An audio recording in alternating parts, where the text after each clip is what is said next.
اسلام آباد وزیر اعظم کی قیادت میں وزیر صحت مصطفیٰ کمال کی ہدایت پر ڈریپ نے انقلابی اقدام اٹھا لیا۔ میڈیکل ڈیوائسز کو ڈیجیٹائز کیا جا رہا ہے۔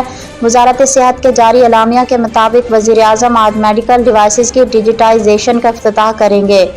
ویل چیئر سے لے کر MRI مشین تک کی رجسٹریشن اور لائسنسنگ آن لائن ہوگی۔ میڈیکل ڈیوائسز کی رجسٹریشن اور لائسنسنگ کے حصول کے لیے گھر بیٹھے شہری آن لائن درخواست جمع کروا سکتے ہیں۔ جاری کردہ اعلامیہ کے مطابق اس اقدام سے اب سالوں کا عمل صرف 20 دنوں میں ہوگا۔ عوام کو بروقت معیاری، محفوظ اور مؤثر ادویات و میڈیکل ڈیوائسز میسر ہوں گی۔ پاکستان کا فارماسیوٹیکل اور میڈیکل ڈیوائسز کا شعبہ ہے بے پناہ معاشی صلاحیت رکھتا ہے۔ وزارت صحت کے جاری اعلامیہ میں کہا گیا کہ وزیر صحت مصطفیٰ کمال کی قیادت صحت کے شعبے میں اصلاحات کا عمل تیزی سے جاری ہے۔